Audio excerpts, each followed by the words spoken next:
నమస్కారం, నా పేరు శేషరత్నం. గరుడ న్యూస్ కి స్వాగతం. ముందుగా ఈనాటి వార్తల్లోని ముఖ్యాంశాలు. తిరుపతి జిల్లా రేణిగుంట మండలం బొజ్జల వెంకట సుధీర్ రెడ్డి ఆదేశాలతో రేణిగుంట ఎన్టీఆర్ కోడెల వద్ద చలివేంద్రం ఏర్పాటు చేసిన టీడీపీ నాయకులు.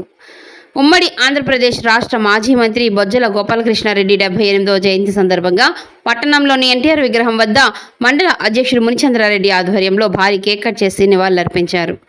మండల అధ్యక్షుడు మునిచంద్రారెడ్డి, పట్టణ అధ్యక్షుడు మాభాస చేతుల మీదుగా చలివేంద్రాన్ని ప్రారంభించారు. అనంతరం రేణిగుంట ఎంపీడీఓ కార్యాలయం ఆవరణలో మండల నాయకులు మరియు ముచ్చెలి భాస్కర్ రెడ్డి ఆధ్వర్యంలో ఉచిత కంటి మరియు దంత వైద్య శిబిరాన్ని నిర్వహించారు.